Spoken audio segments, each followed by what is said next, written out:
Les opérations de copie, de déplacement de fichiers sont les mêmes que celles qui s'apparentent ou celles qui s'appliquent au dossier. Alors pour cela, il faudrait identifier le ou les fichiers qui vont subir l'opération.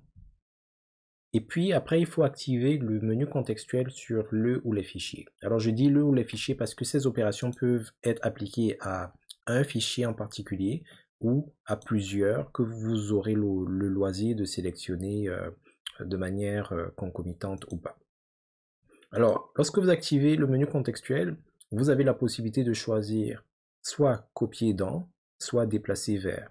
La principale différence entre copier et déplacer, c'est que dans le cas de la copie, l'original va rester à l'emplacement de départ, mais une copie de ce fichier va être générée dans l'emplacement de destination, tandis que dans le cas du déplacement, l'original va disparaître de l'emplacement d'origine et va se retrouver uniquement dans l'emplacement d'arrivée.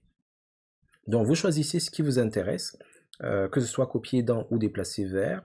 Dans l'un comme l'autre cas, une boîte de dialogue va apparaître et il va vous demander d'indiquer l'endroit où vous souhaiteriez que le fichier de destination se rende. Vous naviguez juste à l'intérieur de votre environnement.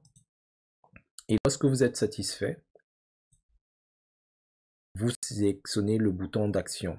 Si vous aviez pris copier, ça va être copié ici. Si vous aviez pris déplacer, ça va être déplacé ici. Et après quelques secondes, l'opération va être effectuée. Dans le cas où vous voulez aller vérifier si l'opération a été effectuée et que peut-être le fichier n'apparaît pas, c'est des choses qui peuvent arriver, il faudrait actualiser votre environnement, votre navigateur, en appuyant sur la touche F5 par exemple, ou en rechargeant tout simplement votre page.